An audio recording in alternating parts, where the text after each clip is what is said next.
Hello बच्चों, नमस्कार। रसायन विज्ञान की ऑनलाइन क्लास और अपने YouTube channel Vijendra sir chemistry पर मैं आप सभी का हार्दिक स्वागत करता हूं, अभिनंदन करता हूं। जैसा कि मैं आपको बताना चाहूँगा, अपना चैप्टर चल रहा था रसायन विज्ञान का पृष्ठ रसायन। इसकी 10 क्लासें मैं आपको पूरी करवा चुका हूँ। आज अपन इसकी 11वीं क्लास के बारे में अपन बात करेंगे। तो आज अपन पढ़ेंगे कोलाइडी कणों पर आवेश उत्पत्ति का कारण या आवेश की उत्पत्ति के कारण। इनके बारे में अपने को पढ़ना है। आवेश उत्पत्ति के कारण।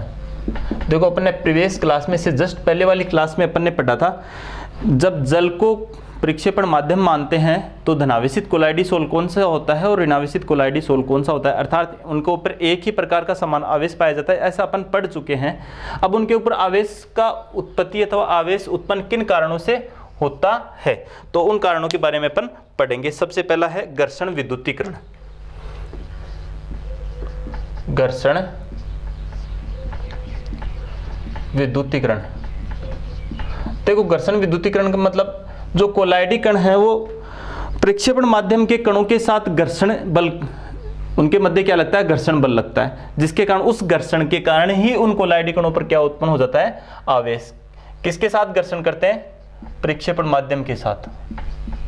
प्रक्षेपण माध्यम के साथ क्या लगता है, घर्षण लगता है, और इस घर्षण के कारण ही कोलाइडी कणों पर किसकी उत्पत्ति हो जाती है, आवेश की उत्पत्ति हो जाती है। बस सिंपल बात अपन बता सकते हैं भाई, कोलाइडी कण प्रक्षेपण माध्यम के साथ क्या करते हैं, घर्षण करते हैं, जिसके कारण इनके ऊपर क्या उत्पन्न हो जाता है, आवेश उत्पन्न हो जाता है। दूसरा है पृष्ठीय अणुओं के विघटन के द्वारा। पृष्ठीय अणुओं के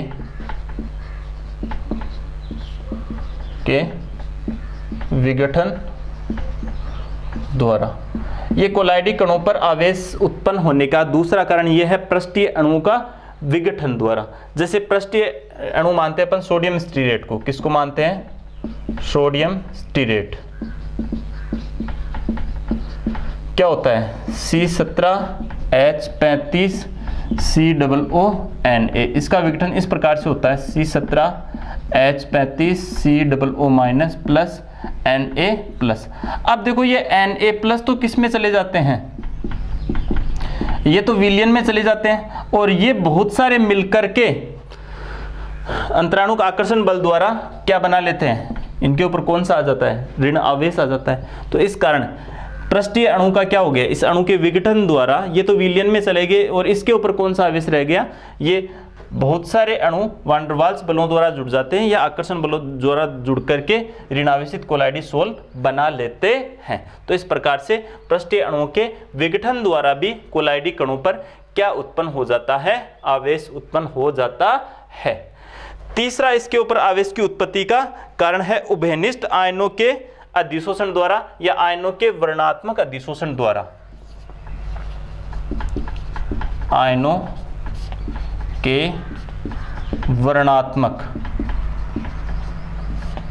अधिशोषण द्वारा। अधिशोषण द्वारा, आयनों के वर्णात्मक अधिशोषण द्वारा भी कोलाइडी कणों पर क्या उत्पन्न हो जाता है, आवेश उत्पन्न हो जाता है। देखो, कोई भी कोलाइडी विलयन है वह उन आयनों का अधिशोषण करता है जो उस कोलाइड के जालक में उभयनिष्ठ आयन होते हैं, या मैं कहूं उभयनिष्ठ आयनों का अधिशोषण होता है। उभयनिष्ठ आयनों का अधिशोषण होता है। कौन से आयनों का अधिशोषण होता है, उभयनिष्ठ आयनों का अधिशोषण होता है, अर्थात जो जालक में उभयनिष्ठ आयन होता है,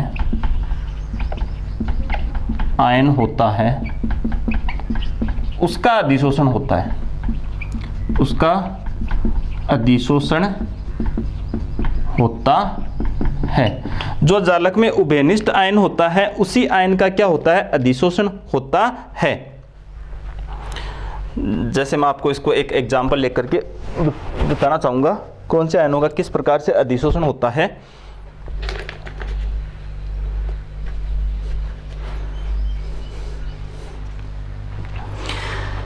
उभयनिष्ठ आयनों का अधिशोषण होता है, जैसे FeCl3 है, क्लियर है।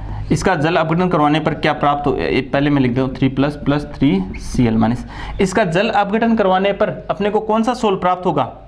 इसका जल अपघटन करवाने पर आपने देखा होगा FeOH का होल थ्राइस, ये सोल प्राप्त होता है। जैसे मैं बताऊं यहाँ पर FeCl3 + 3H2O FeOH का होल थ्राइस + 3HCl, ये अपन पीछे पढ़ के आ चुके हैं ना। FeCl3 का जल अपघटन करवाने पर अपने को ये सोल प्राप्त होगा, ये सोल। अब ये सोल, यह सोल, यह विलयन से उभयनिष्ठ आयनों का अधिशोषण करेगा, आयनों का अधिशोषण। अब देखो उभयनिष्ठ आयन कौन से हैं? विलयन में ये आयन है, तो इनमें से उभयनिष्ठ आयन कौन से होंगे? ये कौन से आयनों का अधिशोषण करेगा? Fe3+ का करेगा, अर्थात ये क्या बनाएगा? FeOH का होल थ्राइस प्लस Fe3+, इनका अधिशोषण करेगा और क्या बनेगा?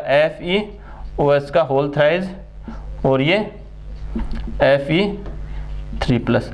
तो बताओ इनके ऊपर कौन सा चार्ज आया? धनावेशित चार्ज आया। क्या आया? धनावेशित। तो ये कैसा सोल प्राप्त होगा अपने को? यहाँ पर धनावेशित कोलाइडी सोल हमें यहाँ पर प्राप्त होता है, तो इसको क्या कहेंगे? धनावेशित कोलाइडी सोल। ये बात समझ में आई क्या? उभयनिष्ठ आयनों का किस प्रकार से अधिशोषण होता है उसके बारे में मैंने आपसे बात करी। अब इसी के बारे में पढ़ेंगे। ये दोनों सिंपल बातें हैं, इनको मैं यहाँ से हटा देता हूँ। अब देखो एक एग्जाम्पल और देखते हैं, जैसे AgNO3 और एक है Ki और AgNO3 है, क्लियर है। अब देखो इनसे बनेगा अपने को Agi का सोल प्राप्त होगा। किसका सोल प्राप्त होगा? Agi का, क्लियर है। अब देखना, यदि यहां पर अपन किसको आधिक्य में मिलाएं? Ki को। किसको? Ki को आधिक्य में मिलाएं तो कौन से आयनों का अधिशोषण होगा? आयोडीन आयनों का अधिशोषण होगा। और कैसा सोल प्राप्त होगा? AgI-, कैसा सोल? ऋणावेशित कोलाइडी सोल प्राप्त होगा। कैसा सोल प्राप्त होगा? ऋणावेशित कोलाइडी सोल। यदि AgNO3 को आधिक्य में मिलाएं, Agi का तो है, अपन मिलाएं किसको? AgNO3, यह आधिक्य में रहे। अगर यह आधिक्य में रहेगा तो किसका अधिशोषण होगा? अब Ag का अधिशोषण होगा, AgI और ये Ag। तो ये क्या बना यहाँ पर? धनावेशित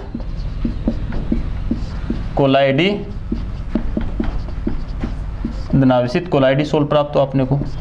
कैसा सोल प्राप्त हुआ? यहाँ पर अपने को ये धनावेशित कोलाइडी सोल प्राप्त हुआ। देखो एक बार मैं फिर से आपको बताना चाहूंगा, AgNO3 और Ki की क्रिया करवाने पर अपने को Agi का कोलाइडी सोल प्राप्त होगा, क्लियर है। अगर अपन यहाँ पर ये Ki आधिक्य में ले तो किसका अधिशोषण होगा? Agi किसका अधिशोषण करेगा? I का। और कैसा सोल प्राप्त होगा अपने को? ऋणावेशित कोलाइडी सोल प्राप्त होगा। अगर अपन AgNO3 आधिक्य में लें तो ये Agi किसका अधिशोषण करेगा? सिल्वर आयनों का। और अपने को कैसा सोल प्राप्त होगा? धनावेशित कोलाइडी सोल प्राप्त होगा। तो इस प्रकार से अपने को ये दो कोलाइडी सोल, इस प्रकार से एक ऋणावेशित कोलाइडी सोल प्राप्त होता है और एक कैसा सोल प्राप्त होता है? धनावेशित कोलाइडी सोल प्राप्त होता है। आगे अपन और एग्जाम्पल देखते हैं इसका।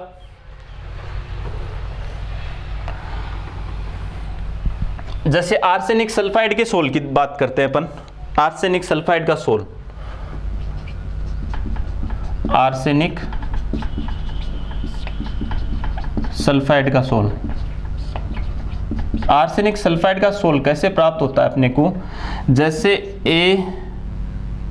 H2O3, इसमें अपन क्या प्रोवाइड करते हैं, H2S प्रोवाइड करते हैं, तो अपने को क्या प्राप्त होगा यहाँ पर AS2S3 प्लस 3H2O, ये क्या प्राप्त हुआ, आर्सेनिक सल्फाइड, आर्सेनिक सल्फाइड।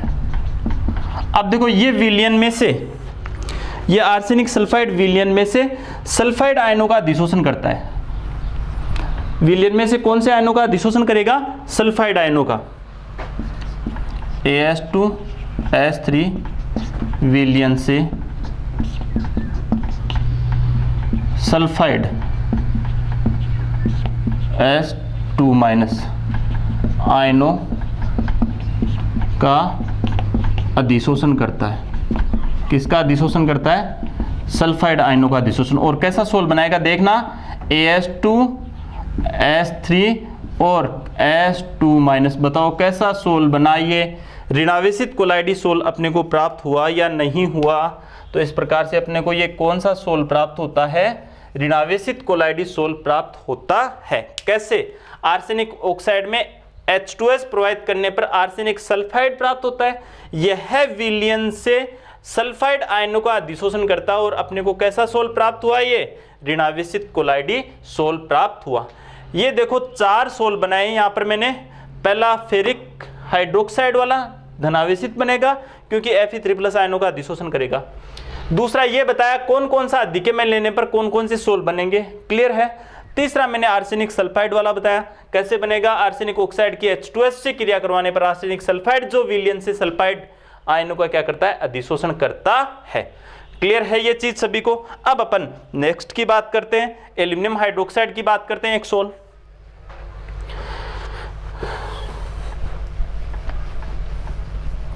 वैसे ये सोल पहले भी बता चुका हूं मैं आपको, आयरन हाइड्रोक्साइड और एल्यूमिनियम हाइड्रोक्साइड कैसे होते हैं, धनावेशित कोलाइडी सोल, और वही यहां पर अपने को प्राप्त हो रहे हैं। ये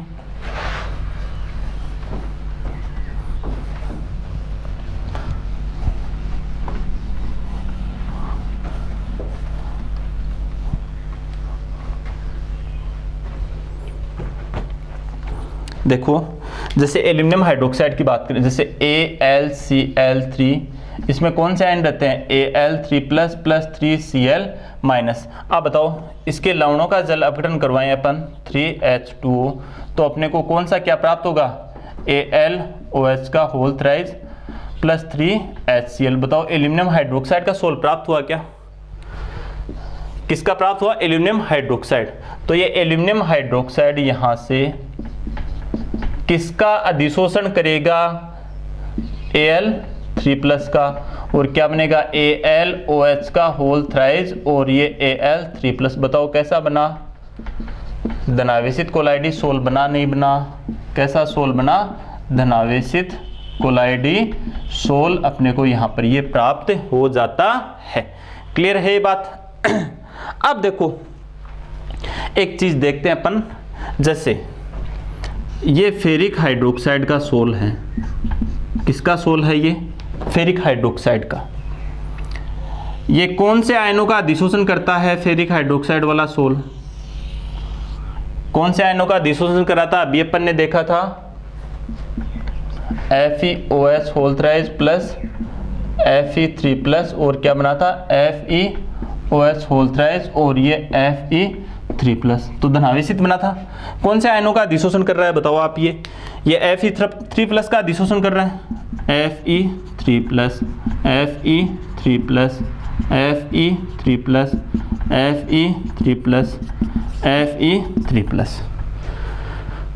ये कौन सा स्तर हो गए, ये धनावेशित स्तर हो गया ना, इसको कहते हैं प्राथमिक विद्युत स्तर, या फिर इसको कहते हैं स्थिर विद्युत स्तर, क्योंकि ये आयन गति नहीं कर पाते हैं, ये आयन गति नहीं कर पाते हैं। देखो अब देखो इसके बाद में एक द्वितीयक विद्युत स्तर भी बनता है इसके चारों ओर। क्या बनता है, एक द्वितीयक विद्युत स्तर। वो किसका बनता है, वो ये जो आयन है इनके विपरीत आयनों का। तो यहां पर कौन से आयन आएंगे, Cl-, Cl minus Cl minus, यहाँ पर भी कौन से Cl minus Cl minus Cl minus, यहाँ पर भी कौन से Cl minus Cl minus Cl minus, यहाँ पर भी कौन से Cl minus Cl minus Cl minus, यहाँ पर भी कौन से Cl माइनस Cl माइनस और ये Cl माइनस। ये कौन सा स्तर बन गया? द्वितीयक विद्युत स्तर। इसको कहते हैं अपन गतिशील विद्युत स्तर, गतिशील विद्युत स्तर, क्योंकि इसके आयन जो होते हैं वो क्या करते रहते हैं? गति करते रहते हैं। और देखना, प्राथमिक स्तर का कुल आवेश किसके बराबर होता है? द्वितीयक स्तर के कुल आवेश के क्या होता है? बराबर होता है। लेकिन होते क्या है? एक दूसरे के अपोजिट। देखो प्राथमिक विद्युत स्तर पर 3, 6, 9, 12, 15 प्लस है। कितने प्लस है? प्लस के 15। तो यहाँ पर देखो 1, 2, 3, 4, 5, 6, 7, 8, 9, 10, 11, 12, 13, 14, 15। यहाँ पर इसमें क्या है? 15 क्या है? माइनस। तो आवेश क्या है? प्राथमिक विद्युत स्तर का आवेश और द्वितीयक विद्युत स्तर का आवेश बराबर है, लेकिन एक दूसरे के क्या है? ये विपरीत होते हैं। इस प्रकार से प्राथमिक विद्युत स्तर और द्वितीयक विद्युत स्तर इनमें बनते हैं। प्राथमिक विद्युत स्तर क्या होता है? स्थिर होता है, और जो द्वितीयक विद्युत स्तर है वो कैसा रहता है? गतिशील रहता है। ये चीज भी सबको क्या रहनी चाहिए? क्लियर रहनी चाहिए। तो ये आपका टॉपिक मैंने पूरा कंप्लीट करवा दिया है। आवेश उत्पत्ति के कारण, पहला घर्षण विद्युतीकरण प्रक्षेपण माध्यम के साथ होगा। पृष्ठीय अणुओं का विघटन सोडियम स्टीरेट में बता दिया। सोडियम आयन विलयन में चले जाते हैं। स्टीरेट आयन होते हैं वो क्या बनाते हैं? ऋणावेशित सोल बना लेते हैं। तीसरा उभयनिष्ठ आयनों का अधिशोषण, ये आपको मैं क्लियरली सभी को बता चुका हूं। अब अपन बात करते हैं विद्युत कण संचलन, नेक्स्ट टॉपिक की। किसकी बात करेंगे? विद्युत कण संचलन की।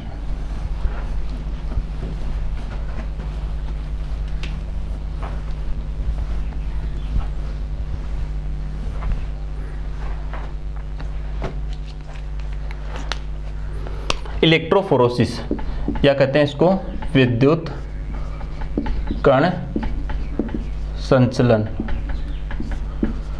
इलेक्ट्रोफोरोसिस।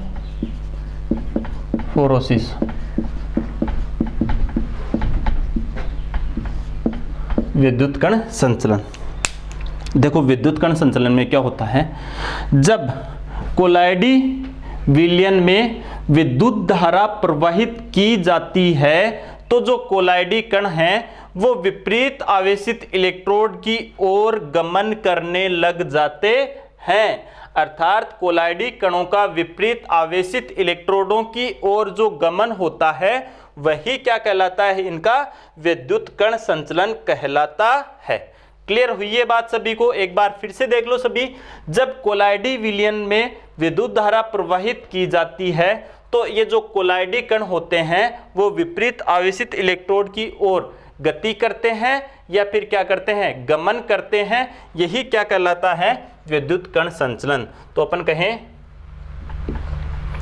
कोलाइडी कणों का विपरीत आवेशित इलेक्ट्रोड की ओर गमन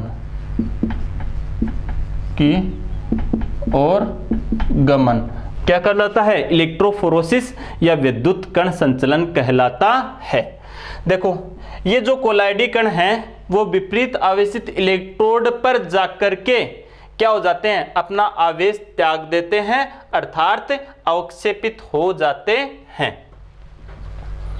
क्या होते हैं? कोलाइडी कण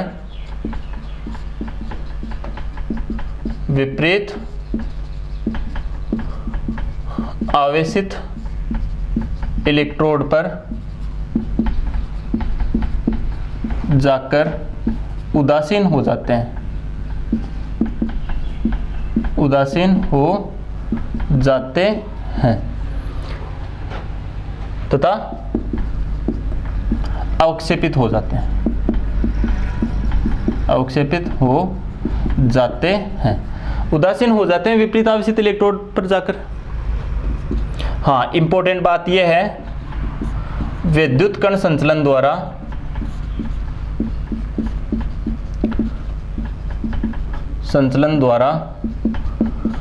कोलाइडी कणों पर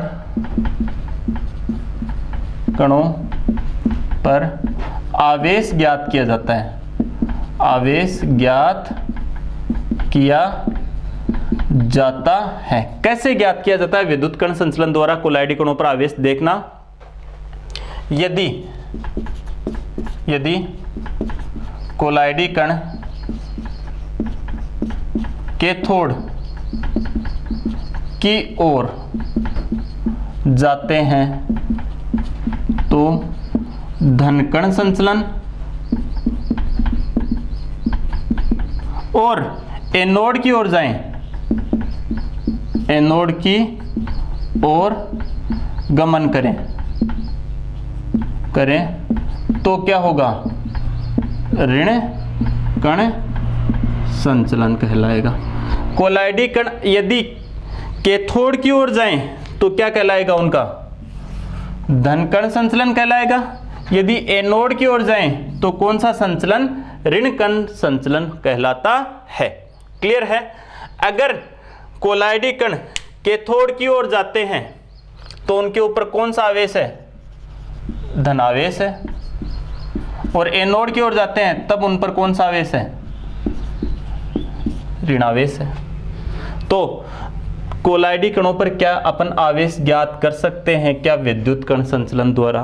तो एक ही इंपॉर्टेंट प्रॉपर्टी है कि विद्युत कण संचलन द्वारा कोलाइडी कणों पर आवेश की प्रकृति ज्ञात की जाती है। धन कण संचलन कौन सा होता है? ऋण कण संचलन कौन सा होता है? धनावेश कब आएगा? ऋणावेश कब आएगा? इन सब के बारे में मैं आपको बता चुका हूं। जैसे एक एग्जाम्पल की बात करें, आर्सेनिक सल्फाइड है, इस पर अपने को आवेश की प्रकृति ज्ञात करनी है। क्या ज्ञात करनी है? आवेश की प्रकृति। अपने को इस पर आवेश की प्रकृति ज्ञात करनी है। तो अपन इसके ऊपर आवेश की प्रकृति कैसे ज्ञात करेंगे?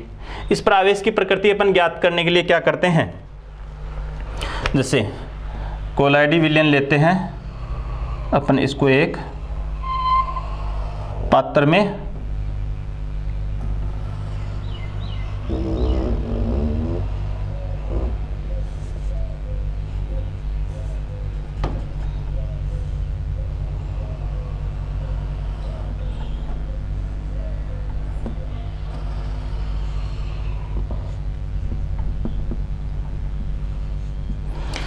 कोलाइडी विलयन अपन ने लिया और इसको एक पात्र में अपन ने भर लिया।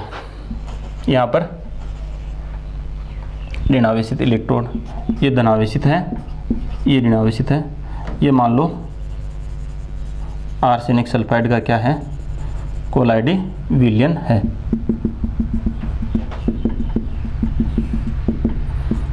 AS2S3 का विलयन। अब देखना, अपन देखेंगे आर्सेनिक सल्फाइड के ऊपर आवेश की मात्रा अपन ज्ञात करेंगे। तो इससे पहले अपन ने ऊपर लिखा है कैथोड की ओर जाते हैं कैटाइन, ये है एनोड,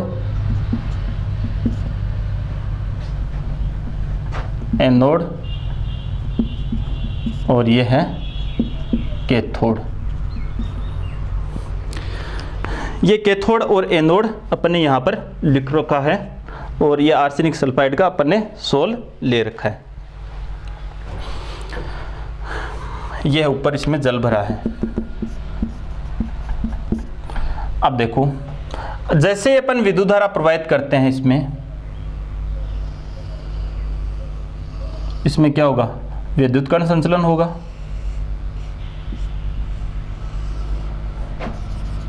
ये प्लस वाला, ये माइनस वाला। अब देखो इसमें ये इधर प्रवाहित हो जाता है,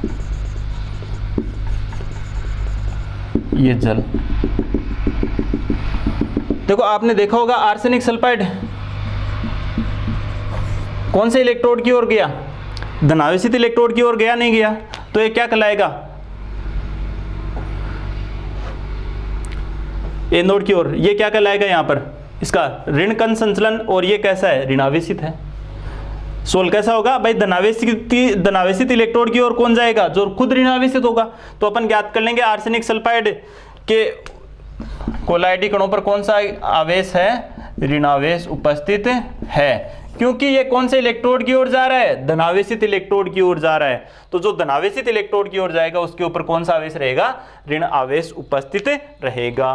तो ये थी विद्युत कण संचलन की कहानी। तो विद्युत कण संचलन का डायग्राम भी पूछा जा सकता है, डेफिनेशन भी अपने को याद रखनी है, और क्या ज्ञात करा जाता है, कोलाइडी कणों पर आवेश की प्रकृति इसके द्वारा बताई जाती है। क्लियर है ये सभी को। तो इसी प्रकार से आपको इसको नोट्स में उतारना है। अब अपन बात करते हैं आगे कोलाइडी विलयन के स्कंदन की। इसको हटाता हूं, अपन बात करेंगे कोलाइडी विलयन के स्कंदन की।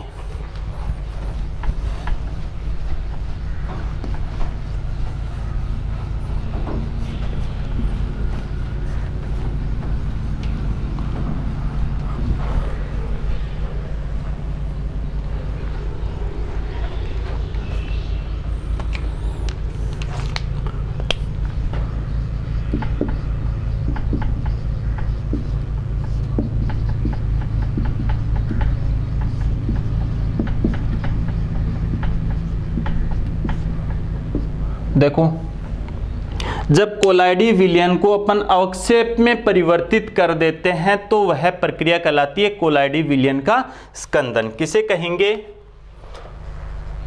जब कोलाइडी विलयन को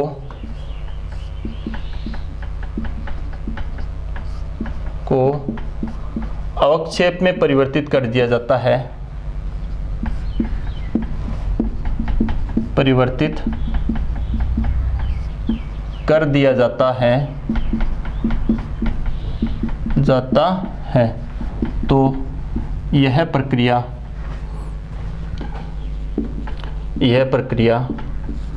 स्कंदन कहलाती है, स्कंदन कहलाती है।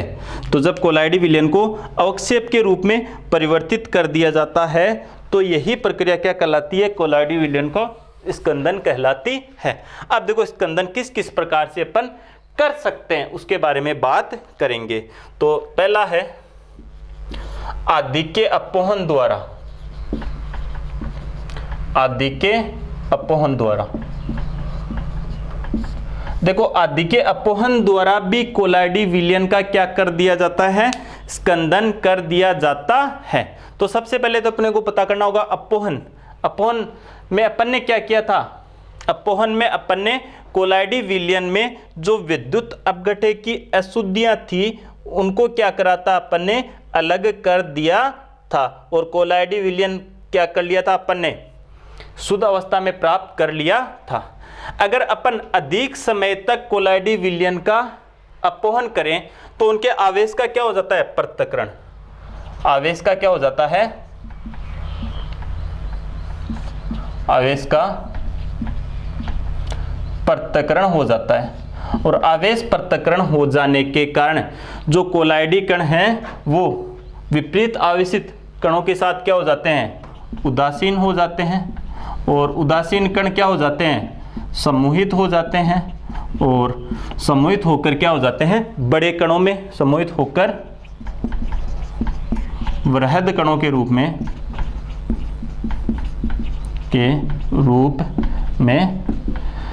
नीचे बैठ जाते हैं, नीचे बैठ जाते हैं। ये क्या है, देखिए यदि कोलाइडी विलयन का अपन अधिक समय तक अपोहन करें तो आवेश का क्या हो जाएगा, पृथक्करण हो जाएगा। आवेश क्या हो जाते हैं, पृथक। और कण कैसे हो जाते हैं, उदासीन। और उदासीन कण समूहित होकर वृहद कणों के रूप में नीचे बैठ जाते हैं या फिर क्या हो जाते हैं, स्कंदित हो जाते हैं। तो इस प्रकार आदिके अपोहन द्वारा भी कोलाइडी विलयन का क्या कर देते हैं अपन, स्कंदन।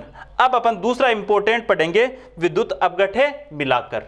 ये अपने को ध्यान रखना है, कैसे करेंगे, विद्युत अपघटे मिलाकर।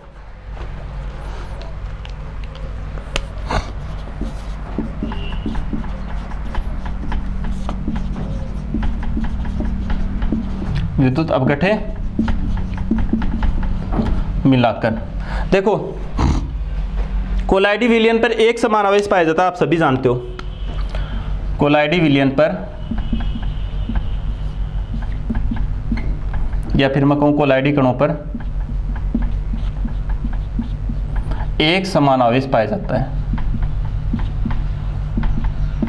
एक समान आवेश उपस्थित होता है, उपस्थित, ये सभी जानते हो। कोलाइडी कणों पर एक समान आवेश उपस्थित होता है और विद्युत अपघट्य जो होता है उसमें क्या रहते हैं, पॉजिटिव टुकड़ा भी रहता है और नेगेटिव टुकड़ा भी रहता है।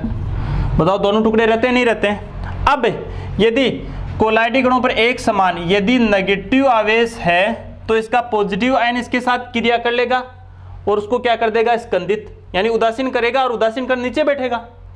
अगर इसके ऊपर कौन सा पॉजिटिव आवेश है तो विद्युत अपघट्य का कौन सा इसके साथ क्रिया करेगा, नेगेटिव, सॉरी पॉजिटिव है तो, पॉजिटिव है तो इसका कौन सा नेगेटिव वाला क्रिया, और ये क्या कर देगा इसको उदासीन, और उदासीन कण क्या होंगे, नीचे बैठेंगे, से स्कंदित होंगे, नीचे क्या हो जाते हैं स्कंदित, और ये इस प्रकार होगा। तो कोलाइडी कणों पर या तो क्या रहेगा धनावेश या फिर क्या रहेगा ऋणावेश, एक ही समान आवेश रहेगा। विद्युत अपघट्य में तो दोनों प्रकार के आवेश है, धनावेश भी है ऋणावेश भी है। अगर इसके ऊपर ऋणावेश है तो विद्युत अपघट्य का धनावेशित कण इसको क्या कर देगा, उदासीन कण में परिवर्तित कर देगा और स्कंदित कर देगा। यदि विद्युत इसमें कोलाइडी पर धनावेश है तो विद्युत अपघट्य का कौन सा आयन काम में आएगा, ऋणावेशित आयन काम में आएगा। तो वो क्या कर देगा, इसको उदासीन और नीचे बैठा देगा। जैसे मैं बात करूं आर्सेनिक सल्फाइड है, आर्सेनिक सल्फाइड, इसमें अपन BaCl2 मिलाएं तो आप जानते हो BaCl2 का आयनन क्या होता है, BaCl2 Ba2 plus 2Cl minus. बताओ ये आयनन होता नहीं होता इसका, इस रूप में ये क्या होता है आयनित। अब बताओ इसका कौन सा आयन इसको स्कंदित करने के काम में आएगा। आप सभी जानते हो आर्सेनिक सल्फाइड कैसा होता है, ऋणावेशित है, तो ये किसको अवशोषित करेगा, कौन से कण का इसके ऊपर अवशोषण अधिशोषित होगा, कौन अधिशोषित होगा, धनावेशित कण, कौन बेरियम 2+, तो क्या बनेगा यहाँ पे As2S3 और ये किसका कर लेगा Ba2+, और इस रूप में क्या हो जाएगा, ये स्कंदित हो जाएगा और नीचे बैठ जाएगा। क्लियर हुई ये बात। तो देखो ये विपरीत विद्युत अपघट्य के विपरीत आवेशित आयन का अधिशोषण कर रहा है, क्या कर रहा है, विद्युत अपघट्य के विपरीत आवेशित आयन का अधिशोषण, आयन का अधिशोषण करके स्कंदित, करके क्या हो रहा है स्कंदित। तो इस विपरीत आवेशित आयन को अपन क्या कहते हैं, इसको समाक्षेपण आयन भी कहते हैं। कौन सा आयन, समाक्षेपण आयन भी कहते हैं। वह आयन विद्युत अपघट्य का वह आयन जो कोलाइडी विलयन का स्कंदन करता है, उसी आयन को अपन कौन सा आयन कहते हैं, समाक्षेपण आयन कहते हैं। तो यहां पर समाक्षेपण आयन के रूप में कौन सा आयन रहेगा, यहां पर रहेगा Ba2+। क्लियर हुई ये बात सभी को। तो इस आयन को अपन किस आयन के नाम से जानते हैं, समाक्षेपण आयन के नाम से भी जानते हैं। तो कौन सा आयन, वह आयन जो स्कंदन की प्रक्रिया में भाग लेता है, या विद्युत अपघट्य का वह आयन जो कोलाइडी विलयन का स्कंदन करता है, क्या कहलाता है, समाक्षेपण आयन कहलाता है। और इस पर कौन सा आवेश पाया जाता है, इस पर आवेश पाया जाता है कोलाइडी विलयन के विपरीत वाला आवेश। कौन सा आवेश पाया जाता है इसके ऊपर, कोलाइडी विलयन के विपरीत वाला आवेश पाया जाता है। तो इस प्रकार का आयन कौन सा आयन कहलाता है, समाक्षेपण आयन कहलाता है, और इस पर कोलाइडी विलयन के विपरीत वाला आवेश पाया जाता है। क्लियर है। समाक्षेपण आयन के बारे में बात आपको सबको समझ में आ जानी चाहिए। अब देखो विद्युत अपघट्य का वह आयन जो स्कंदन में भाग लेता है, समाक्षेपण आयन, जो कोलाइडी विलयन का क्या करता है, स्कंदन, कोलाइडी कणों का क्या करता है, स्कंदन। अब अपन इसमें पढ़ेंगे एक हार्डी-सुल्जे नियम। इसमें एक नियम पढ़ते हैं अपन, हार्डी-सुल्जे नियम।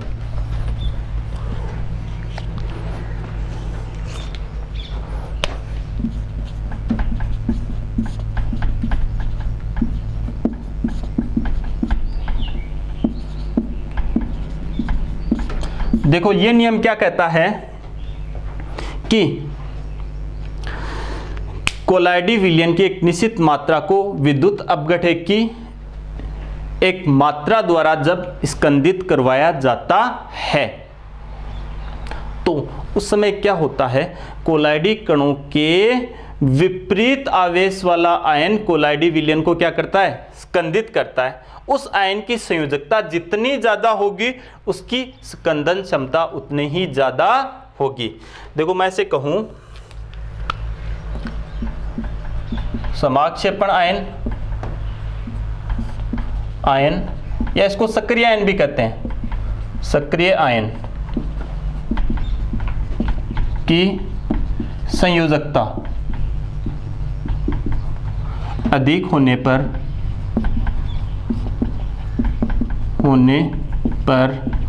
उसकी स्कंदन क्षमता भी अधिक होगी, स्कंदन क्षमता भी क्या होगी, अधिक होगी। जैसे धनावेशित कोलाइडी कणों को स्कंदित करने की क्षमता का घटता क्रम, कौन सा क्रम है ये, घटता क्रम। जैसे FeCN6 इसके ऊपर कितना 4 माइनस, PO4 3 माइनस, SO4 के ऊपर तो कितना आता है 2 माइनस, और इसी प्रकार कोई हेलोजन ले लेते हैं Cl माइनस। अब देखो आप धनावेशित कोलाइडी सोल को विद्युत अपघटन का कौन सा आयन स्कंदित करेगा, ऋणावेशित, और इसके ऊपर इसकी संयोजकता जितनी ज्यादा होगी, समाक्षेपण या सक्रिय आयन की संयोजकता अधिक होने पर उसकी स्कंदन क्षमता अधिक होगी। तो इसकी संयोजकता मतलब प्लस माइनस, इसकी संयोजकता 4 है तो इसकी स्कंदन क्षमता ज्यादा, कम कम कम। अब यहां पर मैं इसे कहूं जैसे ऋणावेशित कोलाइडी कणों को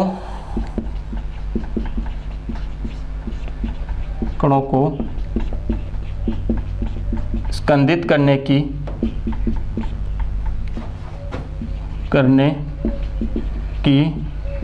क्षमता का घटता क्रम।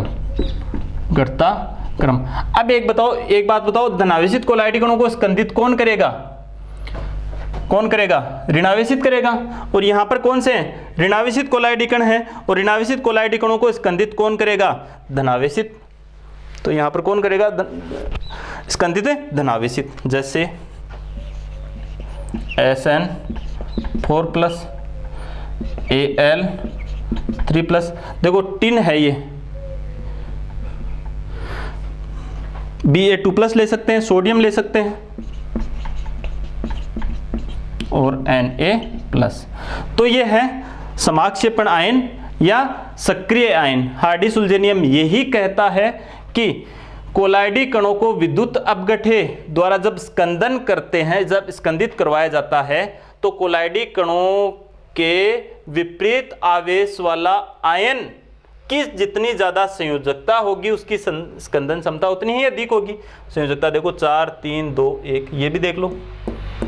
यहां पर देखो ऋणावेशित कोलाइडी कण है तो स्कंदित करेगा कौन, विद्युत अपघटन का धनावेशित भाग करेगा, तो इसकी संयोजकता जितनी ज्यादा है उसकी स्कंदन क्षमता उतनी ही अधिक, कम कम, और ये कम। तो ये क्या था आपका हार्डी-सुल्जे नियम। ये नियम एग्जाम में कई बार पूछा भी गया है और आगे भी पूछा जा सकता है। क्लियर है ये सभी को। अब देखो एक डेफिनेशन और पढ़ेंगे अपन, स्कंदन या उन्नन क्षमता। स्कंदन क्षमता का फॉर्मूला एक अपने को देखना है, यहाँ पर इसको आप इसका स्क्रीनशॉट ले सकते हो और इसको इसी तरह से नोट्स में आपको उतारना है।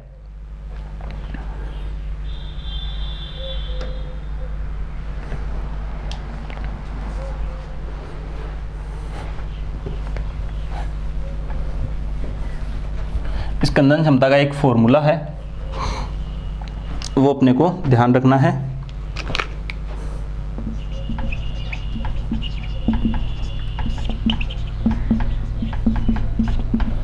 विद्युत अपघटन की मात्रा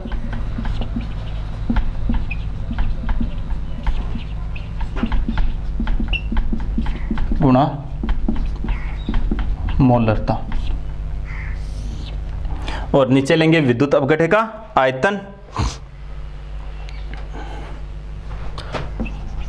कुल आयतन, और गुणा 100। तो ये क्या है? स्कंदन क्षमता। विद्युत अपघटन की वह न्यूनतम मात्रा जिसकी सहायता से कोलाइडी कणों का क्या हो जाता है? स्कंदन हो जाता है, स्कंदन क्षमता या उन्नन क्षमता कहलाती है। कह दोगे ना, विद्युत अपघटन की वह न्यूनतम मात्रा जिसकी सहायता से कोलाइडी विलयन का स्कंदन हो जाता है। स्कंदन क्षमता को मिलीमोल प्रति लीटर में व्यक्त करते हैं। किस में व्यक्त करते हैं? मिलीमोल प्रति लीटर में, प्रति लीटर में इसको व्यक्त किया जाता है। तो स्कंदन क्षमता को व्यक्त किस में किया जाता है? मिलीमोल पर लीटर में व्यक्त किया जाता है। क्लियर है? अब देखो, एक होता है स्कंदन मान, जिस विद्युत अपघटन, एक होता है स्कंदन मान, स्कंदन मान, ये ध्यान रखना, जिस विद्युत अपघटन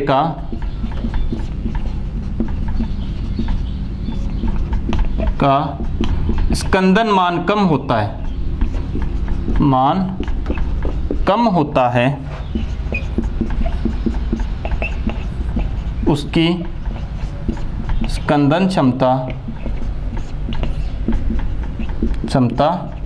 उतनी ही अधिक होती है। ये ध्यान रखना, अधिक होती है।